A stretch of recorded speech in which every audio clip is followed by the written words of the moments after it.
Graças a Deus, meus queridos, tudo bem? Vamos retomar os nossos estudos da carta de Paulo aos Coríntios, da primeira carta de Paulo aos Coríntios. Nós vamos hoje adentrar vamos dar continuidade na análise do primeiro problema relatado na carta, né? Para que você tenha ideia aí, você possa organizar inclusive o seu entendimento da carta. A carta ela é dividida em uma série de assuntos que o apóstolo Paulo irá tratar. Ele vai tratar de questões, de uma série de problemas que foram relatados a ele por um grupo de irmãos e também por alguns problemas que ele ficou sabendo, né? E também vai responder algumas perguntas que os irmãos de Corinto haviam mandado a ele por meio de uma carta. Então, ele começa a carta tratando da questão da divisão na igreja. Ele vai tratar esse problema das divisões na igreja do capítulo 1, do verso 10, até o capítulo 4, verso 21. Ele vai tratar deste problema do verso 10 do capítulo 1 até o verso 21 do capítulo 4. Para trabalhar o problema das divisões na igreja, o apóstolo Paulo vai trabalhar com 4 argumentos. Tá? Ele vai trabalhar com 4 argumentos. Os 4 argumentos que ele vai apresentar vão estar divididos ao longo desses 4 capítulos que nós estudaremos. Hoje nós vamos trabalhar o primeiro argumento, ou melhor, a primeira parte do primeiro argumento, que a nossa aula vai ser dividida em 2 partes, você já viu aí o título da nossa aula. O título da nossa aula é A Mensagem da Cruz, a primeira parte, parte 1, porque o conteúdo que nós trabalharemos hoje, nós trabalharemos do verso 18 ao verso 25, só que o tema todo da mensagem da cruz, o argumento todo, vai até o final do capítulo 1, vai até o verso 31. Nós vamos, por uma questão didática, dividir aqui nesses 2 blocos, primeira parte e segunda parte, porque o conteúdo é muito extenso e tem muita coisa para ser tratada e a gente não quer perder nenhum assunto, nenhuma parte desse estudo, nenhuma parte desse material que nós estamos estudando. Então convido você a abrir a sua Bíblia, a primeira carta de Paulo aos Coríntios, do verso 18 ao verso 25. Eu vou transferir para a sua tela também o texto, para que você possa acompanhar a minha leitura. E em seguida nós vamos começar a destrinchar esses versos, embora pequenos, né, poucos versos, mas tem muito conteúdo, tem muito assunto aí para a gente trabalhar. Então vamos lá.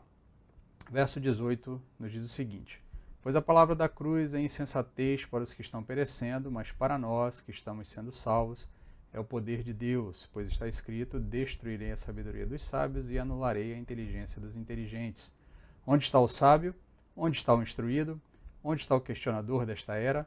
Por acaso Deus não tornou absurda a lógica deste mundo, visto que na sabedoria de Deus o mundo por sua própria sabedoria não o conheceu, foi do agrado de Deus salvar os que creem por meio do absurdo da pregação. Pois enquanto os judeus pedem sinais e os gregos buscam sabedoria, nós pregamos Cristo crucificado, que é motivo de escândalo para os judeus e absurdo para os gentios. Mas, para os que foram chamados, tanto judeus como gregos, Cristo é o poder de Deus e sabedoria de Deus. Então, nós temos aí o texto que nós vamos trabalhar, nós vamos destrinchar agora verso a verso, vamos começar aí com o verso 18, que está intimamente ligado com o verso 17, que terminou a perícope que nós analisamos na semana passada. Semana passada nós analisamos do verso 10 ao verso 17, e no verso 17 ali, o apóstolo Paulo encerra um argumento dizendo o seguinte: porque Cristo não me enviou para batizar, mas para pregar o evangelho, não por sabedoria de palavras, para não esvaziar o significado da cruz. Pois a palavra da cruz é insensatez para os que estão perecendo, mas para nós que estamos sendo salvos é o poder de Deus. Então, só para que a gente faça aqui a ligação certinha entre os 2 textos, para que a gente não perca o raciocínio. Lembrando que você sempre que for estudar a Bíblia, sempre que você for ler um texto bíblico de uma maneira mais detida, ali, tentando fazer um estudo mais aprofundado do texto, né? Não apenas um estudo devocional, tirando ali aquelas lições mais superficiais, mas tentando entender o texto por completo. Lembre-se sempre de entender o argumento. Por isso eu chamei a atenção no início do que o apóstolo Paulo está tratando e por quantos capítulos ele vai tratar desse argumento. Porque você tem que entender que o argumento começa em um determinado ponto da carta, ele vai sendo trabalhado E para que você entenda todo o desdobramento daquilo que o apóstolo está tentando escrever ou está escrevendo na carta, você precisa lembrar sempre do que ele está falando e para quem ele está falando. O contexto cultural, o contexto histórico, o contexto de assunto que está sendo tratado ali.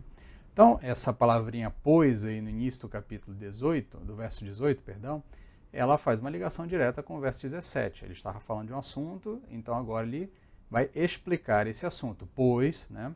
Então, ele falou no verso anterior que Cristo não enviou para batizar, mas para pregar o evangelho, não por sabedoria de palavras, para não esvaziar o significado da cruz. A gente chamou atenção na semana passada que aqui não tem nada a ver com o fato de desvalorizar ou esvaziar o significado do batismo, ou da importância do batismo. Tá? Então, deixamos claro na semana passada que não é isso que o apóstolo Paulo está falando. O que ele está aqui é fazendo um contraponto a um tipo de predileção, a um tipo de comportamento da parte dos coríntios, que era dar valor muito mais a um discurso retórico, a um discurso muito mais enfeitado de conceitos e de lógica, que é uma coisa própria do tempo que está acontecendo, tá? Do período em que os coríntios viviam, que o apóstolo Paulo está vivendo. Ele está ali preocupado porque os coríntios estavam mais encantados com discursos retóricos do que com o significado do discurso ou com o conteúdo do discurso. Por isso ele diz, olha, eu não fui chamado para pregar com sabedoria de palavras, porque se eu for me preocupar em ficar fazendo discursos retóricos para agradar a plateia, ou para inflamar a plateia, ou para deixar a plateia extasiada com a minha capacidade de argumentação, eu estarei esvaziando a cruz, porque a cruz, ela, como nós vamos ver na aula de hoje, a cruz tem em si um conteúdo ilógico, ela tem em si um conteúdo ofensivo, um conteúdo que vai parecer absurdo. Tá? Nós vamos ver exatamente ao longo da aula de hoje esse ponto, porque o apóstolo Paulo está aqui fazendo esse contraponto.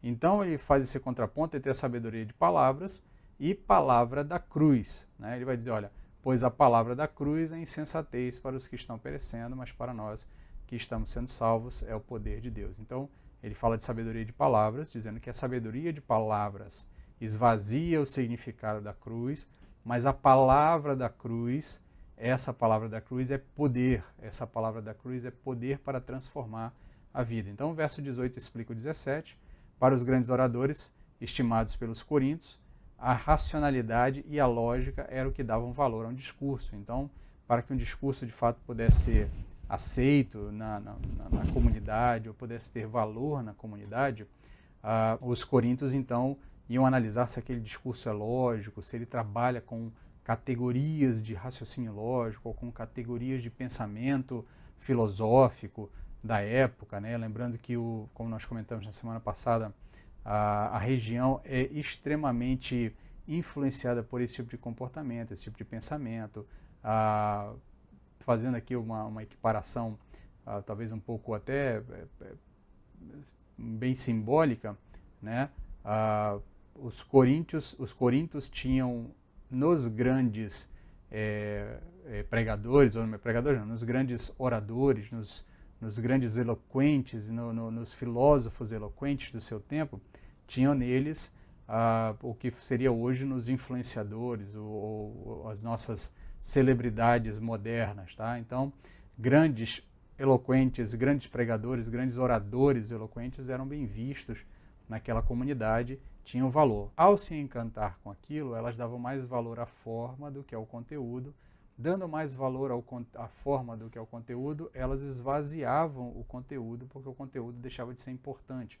Esse é o contraponto que o apóstolo Paulo está fazendo aqui. É isso que o apóstolo Paulo está criticando aqui. Criticando o fato de que as pessoas estavam valorizando apenas a forma, esquecendo do conteúdo. Nós falamos na semana passada, inclusive, que é importante que nós tenhamos a preocupação com a forma, porque a forma ela pode sim esvaziar o conteúdo.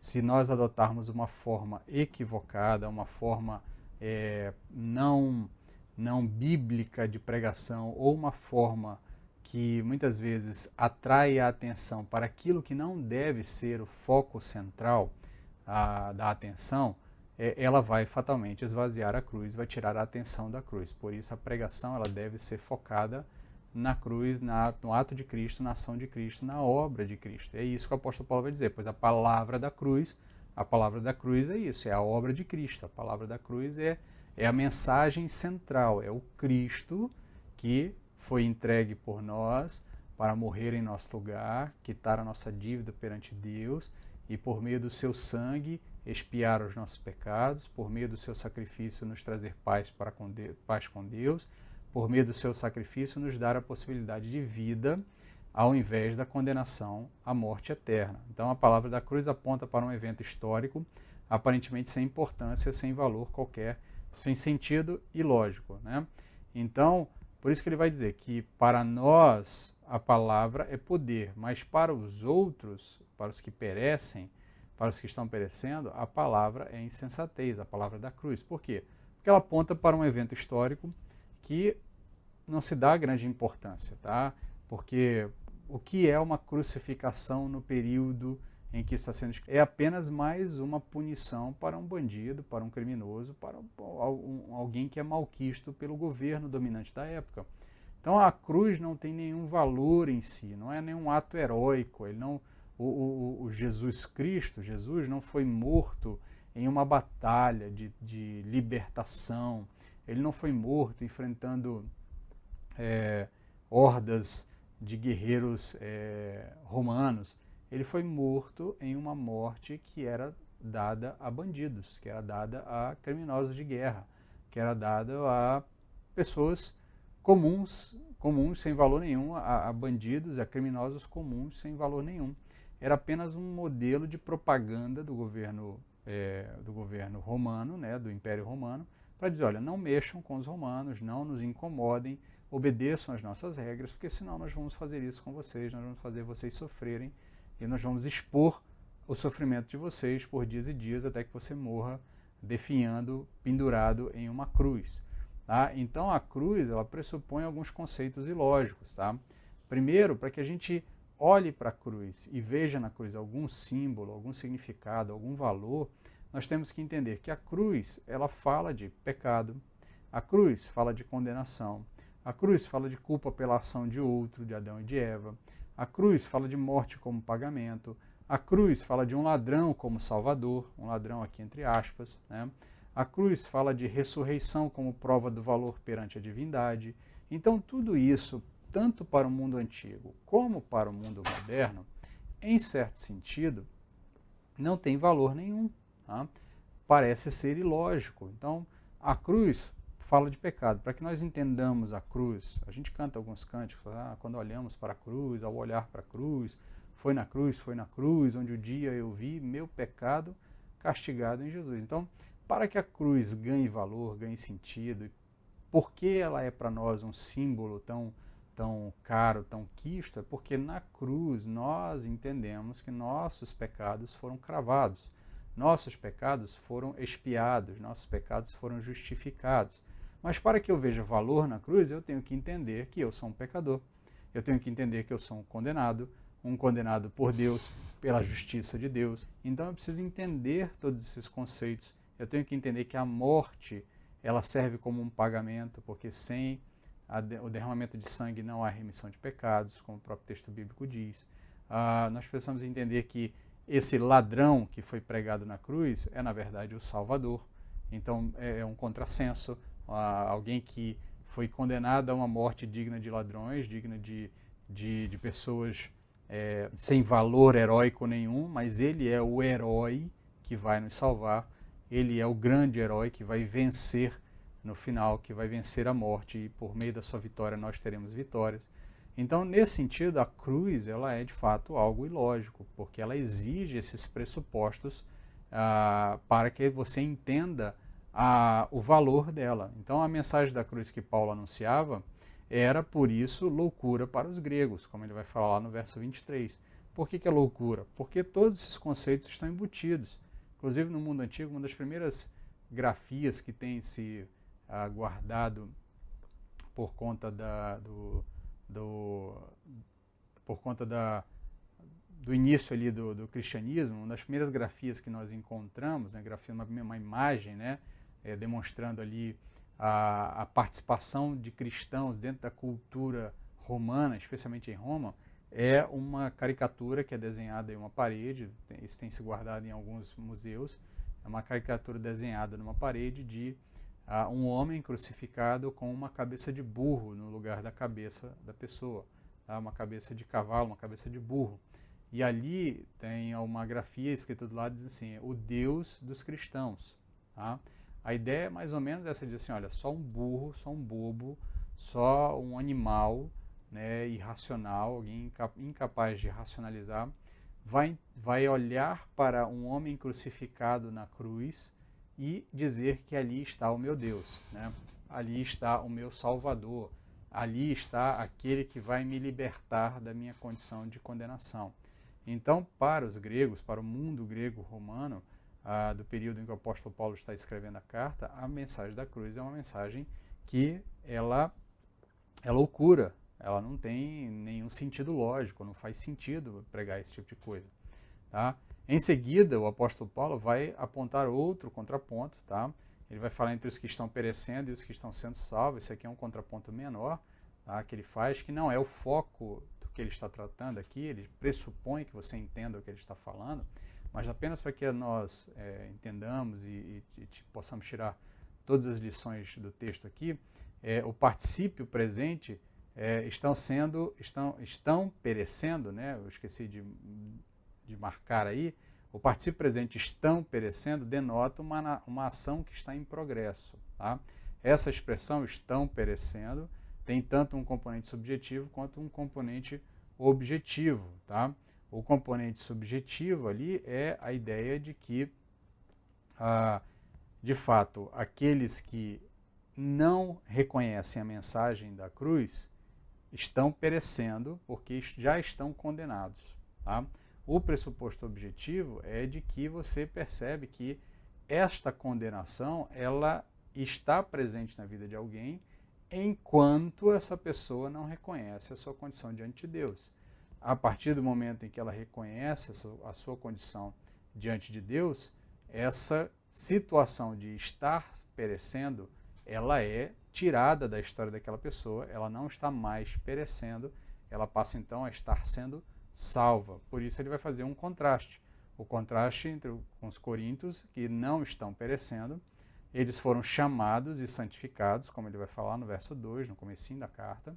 Eles pertencem a uma classe diferente porque aceitaram a palavra da cruz e creram no evangelho. Portanto, Paulo encoraja os seus leitores e ele se inclui quando diz, mas nós que estamos sendo salvos. Observe aqui que o mesmo particípio está sendo usado. Uns que estão perecendo e outros que estão sendo salvos. Tá? Estão sendo salvos. Então observe que a cláusula que estamos sendo salvos serve como uma explicação do pronome pessoal nosso. O próprio Paulo coloca-se no mesmo nível dos coríntios e afirma que eles, tá, são salvos, mas eles estão sendo salvos. Mas eles não eram salvos quando Deus os chamou. O que exatamente Paulo ensina sobre o tempo da salvação? Em que tempo o verbo será, ou melhor, em que tempo o verbo salvar é usado? Tá? Alguns poucos exemplos aqui nos vão dar uma visão geral de como o apóstolo Paulo trabalha a salvação dentro do contexto da vida cristã. A salvação é trabalhada tanto no contexto passado, tá? Porque nessa esperança nós fomos salvos, Romanos 8, 24, pela graça vocês foram salvos, Efésios 2, 5 e 8, segundo a sua misericórdia ele nos salvou, Tito 3, 5, o verbo salvar ou a salvação é trabalhada também no presente, por ele, pelo evangelho, né? Vocês estão sendo salvos, 1 Coríntios 15, 2, os que estão sendo salvos, 2 Coríntios 2, 15, tá? E também é trabalhado no futuro, quanto mais nós seremos salvos, Romanos 5, 9, e assim todo Israel será salvo, Romanos 11, 26. Então, os crentes, portanto, são, em princípio, salvos durante a vida na terra. Durante toda a sua peregrinação terrena, guardam com alegria a lembrança dessa abençoada segurança, pois estão no processo de serem completamente salvos. E aí aqui você deve comparar lá com o que o autor de Hebreus fala no capítulo 1, verso 14. A salvação plena vem para eles quando deixam o cenário dessa casa terrena e entram na presença de Deus. Então isso aqui é um comentário que eu estou lendo, é um comentário de Keith Master, tá? Da editora Cultura Cristã, comentário da carta aos Coríntios, tá? Comentando esse verso em específico. Então, para a teologia bíblica do Novo Testamento, a salvação é um processo. Você já foi salvo, existe a concepção de que aqueles que foram salvos por Cristo foram salvos de uma vez, desde a eternidade, porque o Cordeiro foi imolado desde a eternidade. Contudo, como nós não conseguimos compreender exatamente isso, nós entendemos que nós fomos salvos, nós estamos sendo salvos e nós seremos salvos quando, de fato, confirmarmos a nossa condição de salvos na presença de Cristo Jesus no dia do julgamento final. Contudo, a percepção pessoal daquele que de fato ama a Deus e reconhece Deus como seu Senhor e Salvador, a fé, o testemunho interno do Espírito Santo, que nos faz dizer que Cristo é o Senhor, como nós já aprendemos pela própria expressão que Cristo fala a Pedro, quando Pedro reconhece Jesus como Cristo, ele diz, olha, não foi carne nem sangue que te revelou, mas foi o próprio Pai que te revelou isso. O apóstolo Paulo mais para frente vai dizer que ninguém pode dizer Jesus Cristo é o Senhor se foi orientado por demônios, mas somente pelo Espírito Santo alguém pode dizer que Jesus Cristo é o Senhor. Então, entendemos que o testemunho interno do Espírito Santo, ele confirma a nossa percepção de salvação. Contudo, nós, de uma maneira geral, só podemos afirmar que alguém de fato será salvo ou está salvo no dia que nós ouvimos da boca de Deus, vinde, benditos do meu Pai, da boca do próprio Cristo, né? Juntem-se a mim, venham aqui, estejam junto comigo, e quando nós olharmos para os outros, que Deus diz assim, olha, eu não vos conheço, afastem-se de mim, sejam lançados no lago de fogo e enxofre. Então, as palavras lá do texto de Apocalipse, né? Então, para que nós possamos entender, a Bíblia trabalha a salvação nos 3 tempos. Há a percepção de salvação no passado, há a percepção de salvação no presente, há a percepção de salvação no futuro. Então, o apóstolo Paulo trabalha aqui. A mesma coisa vale para a perdição, para aqueles que não estão sendo salvos, para aqueles que estão perecendo. Em tese, todos estão perecendo. Contudo, nós sabemos que muitos se converterão ao longo da sua caminhada. Esses que se converterão ao longo da sua caminhada deixarão de perecer, deixarão de estar condenados.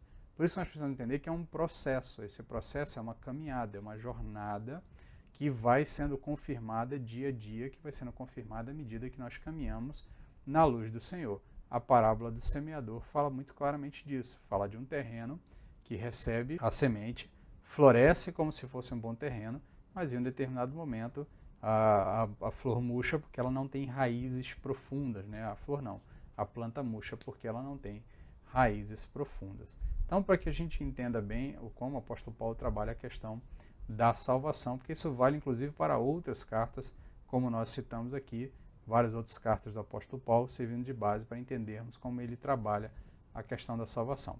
Voltando para o texto, ele vai dizer que a mensagem da cruz é loucura para uns, mas para nós, aqueles que estão sendo salvos, é o poder de Deus. Paulo diz, o que Paulo está querendo dizer aqui é que a nós pertence o poder de Deus. Você já percebeu que o texto fala exatamente disso? Essa linguagem, ela lembra Romanos 1,16 e as palavras de Jesus em Atos 1,8. Romanos 1,16 diz o seguinte, pois não me envergonho do Evangelho, porque é o poder de Deus para a salvação de todo aquele que crê. E as palavras de Jesus lá em Atos 1,8 vai dizer o seguinte, mas recebereis poder ao descer sobre vós o Espírito Santo e sereis minhas testemunhas, tanto em Jerusalém como em toda a Judéia e Samaria e até os confins da terra. A ideia aqui é o dínamo, né? É essa dinamicidade, é essa capacidade de fazer alguma coisa diferente, alguma coisa que de fato traga transformação, com impacto, com força, algo sobrenatural, algo fora do comum. Tá? Então o poder de Deus torna-se efetivo quando o Evangelho de Cristo é proclamado e as pessoas aceitam essa mensagem com fé. a palavra da cruz, como o apóstolo Paulo vai dizer, ela tem poder para ressuscitar o pecador da morte espiritual e para dar novidade de vida. Contudo, os sofisticados contemporâneos de Paulo pensaram que ele estava proclamando pura tolice ao relacionar o poder de Deus à ilógica mensagem da cruz. Tá? Por quê? O apóstolo Paulo está deixando claro, e nós entendemos isso, que o evangelho da cruz, a mensagem da cruz, a mensagem de tudo que a cruz significa, de tudo que Cristo fez, do seu ato salvífico, de todo o simbolismo que tem dentro de todo o processo do fato de ter se entregue na cruz do Calvário, em nosso lugar, da nossa condição perante Deus, da nossa condição perante a condenação eterna, e que por meio do seu sacrifício na cruz nós encontramos salvação, encontramos paz com Deus. Esse significado todo, esse simbolismo todo, tá? Ele é poder, e ele é um poder sobrenatural, é um poder espiritual que tem a capacidade de transformar, de ressuscitar o pecador da morte espiritual para uma novidade de vida. Contudo, né, as pessoas que acompanhavam o apóstolo Paulo naquela época, os seus contemporâneos, ao ouvirem aquela mensagem, sem ter recebido o convencimento do Espírito Santo, eles olham para aquilo e dizem, isso não faz sentido. Não faz sentido depositar minha esperança em um cara que foi condenado e morto numa morte digna do pior dos ladrões. Eu não vou criar expectativas de ser salvo por alguém que morreu como um qualquer. Nem dinheiro para sepultura ele tinha. Alguém teve que dar uma sepultura para ele, teve que doar uma sepultura para ele, porque senão ele ia ser jogado numa vala comum, entendeu? Num valão qualquer e ter sido destroçado pelos animais selvagens. Então, nesse ponto aqui, não faz sentido. Essa é a loucura da cruz. E a loucura da cruz, para quem não tem os seus olhos abertos pelo Espírito Santo, a loucura da cruz é exatamente olhar, depositar a sua esperança em alguém que foi condenado, em alguém que foi morto, em alguém que alega ter todo o poder no céu e na terra, mas não foi capaz de evitar a sua própria morte. Inclusive, os críticos de Jesus diziam a mesma coisa.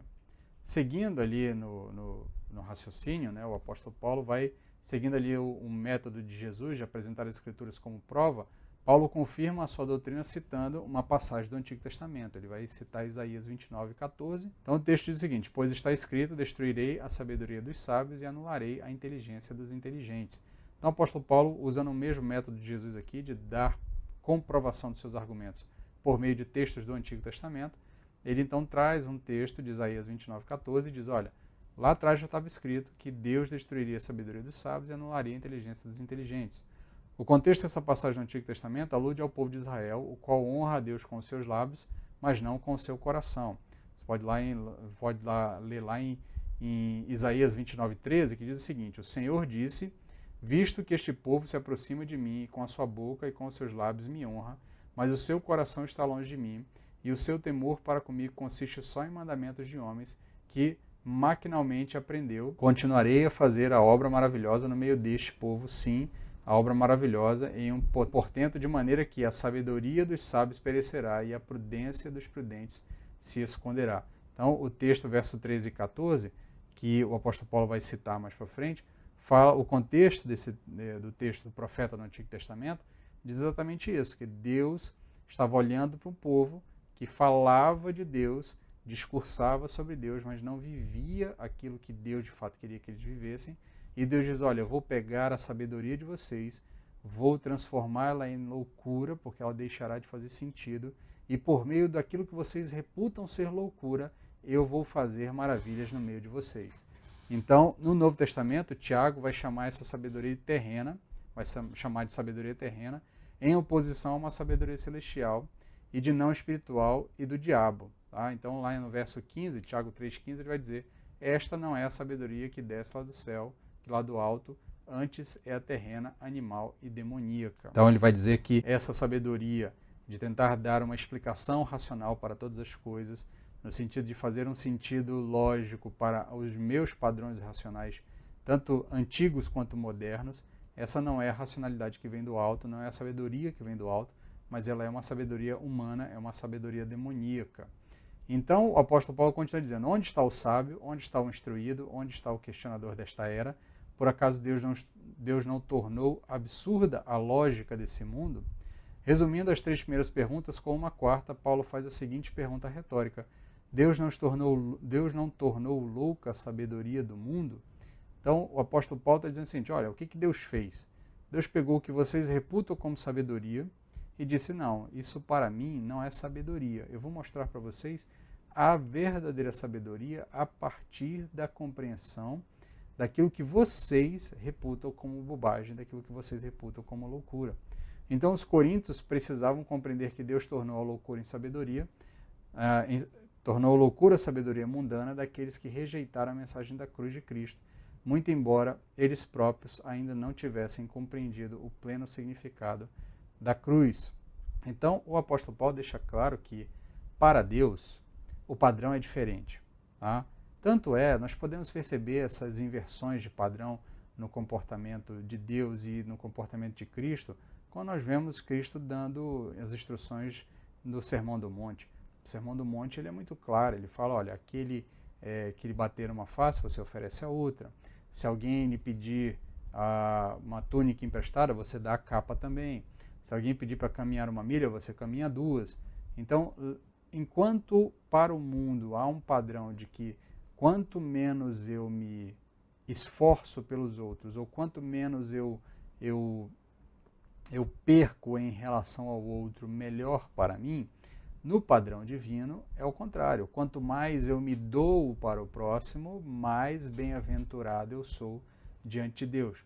Quanto mais eu me importo com o próximo, mais bem-aventurado eu sou diante de Deus. Tanto é que o resumo dos mandamentos todos de Deus, o resumo desses 2 mandamentos é amar a Deus e amar ao próximo. Não há ali um mandamento de amar a si mesmo. Tá? Até porque a Bíblia pressupõe o meu egoísmo, a minha maldade natural. Eu sempre vou me amar mais do que os outros. Por isso eu sou comandado a amar primeiramente a Deus e ao próximo e como a mim mesmo, de maneira que eu dou ao próximo o mesmo tratamento que eu dou a mim mesmo, que eu daria a mim mesmo, ou que eu esperaria receber de outra pessoa. Então, nesse sentido, a mensagem da cruz torna-se lógica porque alguém que tem todo o poder para ser soberano sobre todas as coisas, ele abre mão da sua glória e ao abrir mão da sua glória, ele se entrega e se sacrifica por mim e por você, para que a minha condenação caia sobre ele, que não tinha nenhuma condenação, e assim eu possa ser liberto da minha condenação. Então, o apóstolo vai continuando no verso 21 e diz o seguinte, visto que na sabedoria de Deus, o mundo, por sua própria sabedoria, não o conheceu, foi do agrado de Deus salvar os que creem por meio do absurdo da pregação. Então, neste verso, o apóstolo Paulo, ele novamente contrapõe 2 conceitos, sabedoria de Deus e sabedoria do homem. Ele está fazendo esse contraponto ao longo dos últimos 2 ou 3 versos. Então, Deus executa o seu plano de salvação em sabedoria que o mundo chama de loucura. Deus executa um plano de salvação baseado em um sistema que não é aceito como algo usual pelos homens de maneira geral. Inversamente, a sabedoria do mundo é loucura para Deus porque ela é uma rejeição da mensagem da cruz. O que a mensagem da cruz diz? Diz o seguinte, que eu, ser humano, não tenho condição de fazer por mim aquilo que eu preciso que seja feito para que a minha situação seja resolvida, para que a minha condição perante Deus seja resolvida, para que eu seja livre do pecado que me condena a uma destruição eterna. Então Deus vem em meu favor e faz isso por mim. E como ele faz isso? Ele faz se doando em meu lugar, assumindo na sua própria carne, se tornando igual a mim e assumindo na sua própria carne uma condenação que era minha. Por isso, a mensagem da cruz, quando ela é rejeitada pelos homens, o que na verdade os homens estão fazendo é um ato de loucura, embora para os homens seja um ato de inteligência, porque não faz sentido. Por isso que Deus rejeita a sabedoria do mundo por causa da sua recusa em aceitar a sabedoria de Deus. Mas agrada a Deus salvar aqueles que em fé aceitam o Evangelho de Cristo. E aqui tem um ponto interessante. Deus se agrada de salvar aqueles que em fé aceitam o Evangelho de Cristo. Nós já falamos outras vezes que o melhor conceito de fé, além, obviamente, do texto de Hebreus, é entender que fé é reconhecer que as minhas mãos estão vazias. É reconhecer que eu não tenho nada nas minhas mãos e que eu não tenho capacidade nenhuma de fazer o que é necessário ser feito para que eu possa, então, sair da condição em que estou. Por isso, eu deposito toda a minha esperança em Jesus. Eu aposto todas as minhas fichas. Eu não gosto de usar a expressão apostar, porque eu não acho que a fé seja uma aposta, porque o texto lá de Hebreus vai falar de certeza, é a certeza das coisas que se esperam. Tá? Mas para que você possa entender, eu acredito piamente que a única forma de solucionar o meu problema é reconhecendo quem está na cruz e por que ele está na cruz e o que significa ele estar na cruz. Então, isso é fé. Fé é não ter esperança nenhuma em mim, é não ter expectativa nenhuma de que qualquer atitude que eu possa fazer resolverá a minha situação. Fé é anulação total. E anulação total é antirracional para qualquer pessoa. Todas as pessoas, por exemplo, inclusive quando as pessoas usam aquela expressão força, foco e fé, elas na verdade estão depositando esperanças nela, no seu esforço pessoal, na sua capacidade de vencer, de batalhar, de conseguir pelo seu esforço próprio, pelo sua capacidade própria. A fé, nos padrões bíblicos, a fé genuína, a fé salvífica, é olhar para minhas mãos e dizer: eu não posso fazer nada, eu não tenho a menor condição de fazer alguma coisa. E exatamente porque eu não tenho a menor condição de fazer alguma coisa, eu espero que Cristo faça por mim aquilo que eu não posso fazer. A minha esperança está depositada na obra de Cristo e como eu creio que Ele é vitorioso, que Ele é vencedor, que Ele venceu a morte, que Ele venceu os poderes desse mundo, que Ele retomou o controle e o domínio sobre todas as coisas, porque Ele derrotou o pecado, destruiu o pecado. Eu espero por Ele. Eu espero nele. Eu creio que Ele há de resolver a minha situação. Isso é fé. Então, Deus se agrada de salvar aqueles que reconhecem que nada podem fazer para se salvar. Essa é a realidade da salvação, essa é a realidade da obra da cruz, essa é a realidade da mensagem da cruz. Ainda no parte B do verso 1, ele diz assim: olha, foi do agrado de Deus salvar os que creem por meio do absurdo da pregação. Aqui ele chama a atenção agora para a questão da pregação, né? Primeiro ele vai falar do absurdo, que a expressão do agrado aponta para uma soberania de Deus, que é oposta à loucura humana e seu apego à sabedoria do mundo. Tá? Então, enquanto o mundo tem apego à sua sabedoria, enquanto a sociedade em geral tem apego aos seus raciocínios lógicos, Deus se agrada de salvar aqueles que reconhecem que nada são. Então, Deus salva aqueles que reconhecem que nada são. Deus não salva os merecedores, Deus não salva aqueles que acham que merecem, Deus não salva aqueles que fazem alguma coisa para merecer ser salvo, Deus não salva aqueles que são bons, Deus salva aqueles que reconhecem que nada são, reconhecem que são condenados, que reconhecem que a sua expectativa, a sua esperança está única e exclusivamente em Jesus. Esses são os salvos. Tá? Então, enquanto o mundo ignora propositalmente, ridiculariza a pregação do Evangelho, porque para a mente humana o Evangelho não faz sentido, né? Por isso tanto esforço em fazer o Evangelho fazer sentido diante de ideologias contemporâneas. Então aqui deixa eu me explicar o que eu estou querendo dizer aqui. O apóstolo Paulo chama a atenção agora para a questão do absurdo da pregação.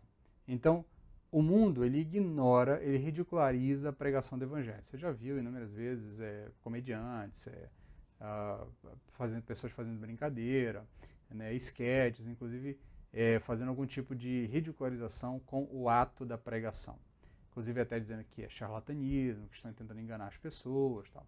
Nós sabemos que tem pessoas, tem os falsos pregadores, que tem os falsos mestres, esses que estão fazendo aquilo de fato para enganar as pessoas e ludibriá-las de alguma forma. Contudo, a pregação é o meio que Deus escolheu para a salvação. Em Romanos, o apóstolo Paulo está falando ali do processo de conversão das pessoas. Ele diz, olha, como é que as pessoas podem se converter se não há quem pregue, tá? Se não há quem anuncie? porque a pregação vem pelo, ou melhor, a fé vem pelo ouvir a palavra de Deus. Então, o meio que Deus escolheu para transformar a vida das pessoas não foi você pagar uma série de prendas ou uma série de sacrifícios pessoais para alcançar um nível de aceitação do divino, mas o meio que Deus escolheu para transformar corações de pedra em corações de carne é pelo anúncio, pela palavra, pela pregação e pelo meio passivo. As pessoas ouvem, e quando elas ouvem e reconhecem o significado daquilo que estão ouvindo, quando seus corações são amolecidos e seus olhos são desvendados pelo Espírito Santo, seus ouvidos destapados, elas então entendem, reconhecem, depositam fé em Cristo e encontram então salvação.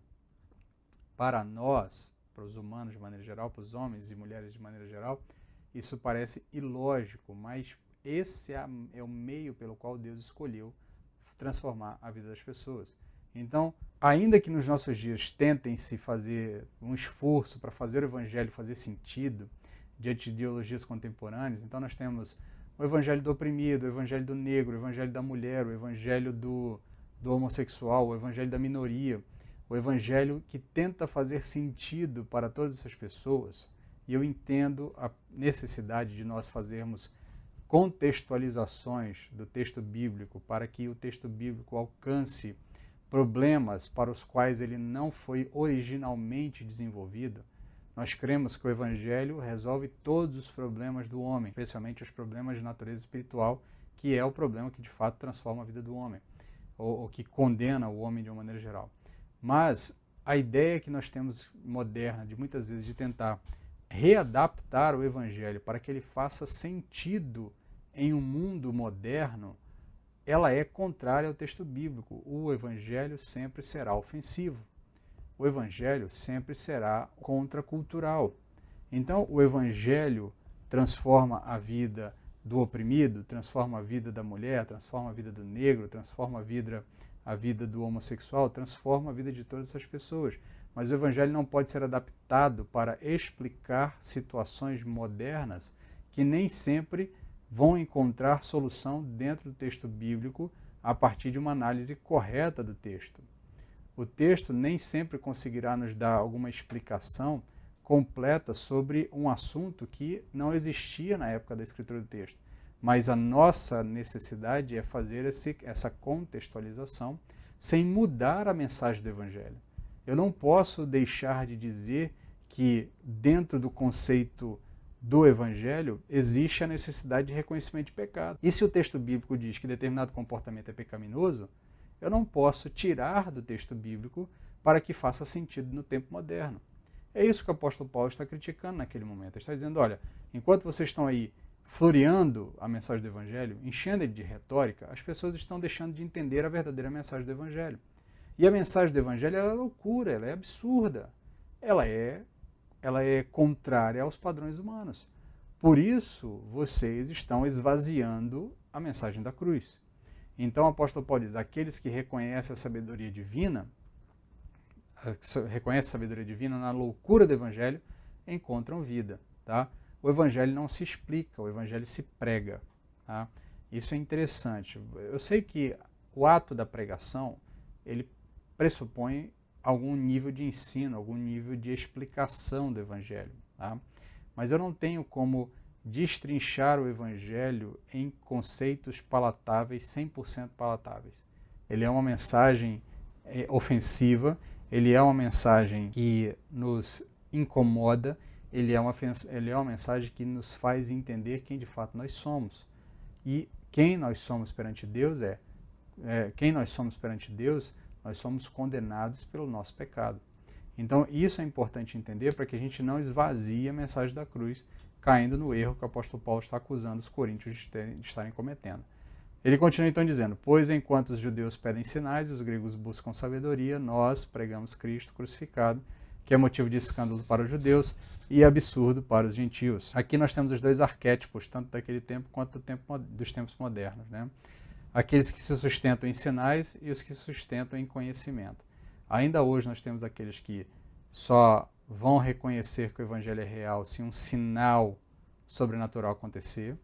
Não é à toa que igrejas que prometem sinais miraculosos enchem de pessoas, porque as pessoas querem ver o sinal acontecendo, o extraordinário acontecendo.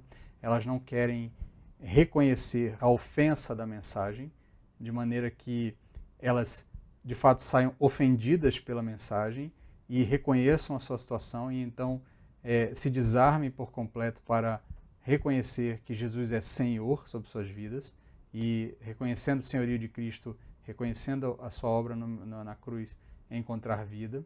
E ao mesmo tempo nós temos ainda aquelas pessoas que querem o conhecimento, elas querem entender, elas querem que faça sentido, elas querem que todas as lacunas sejam preenchidas, nada pode estar vazio, nós não podemos ter antinomias. Então, ainda nos nossos dias existem aquelas pessoas que simplesmente querem que todas as coisas sejam explicadas. Se tudo não fizer sentido, então elas abrem mão, elas desistem, não é o que elas querem, elas então rejeitam a mensagem do Evangelho. Então, ainda hoje, para uns, o Evangelho só pode ser crido se vier acompanhado de sinais, e para outros, apenas se fizer sentido. Contudo, o apóstolo Paulo vai dizer, nós pregamos Cristo crucificado. Nós pregamos o herói que foi derrotado. Nós pregamos o herói que morreu. Nós pregamos o herói o Salvador, que foi condenado a uma morte digna de ladrões. Então, essa é a loucura, essa é a aparente contradição.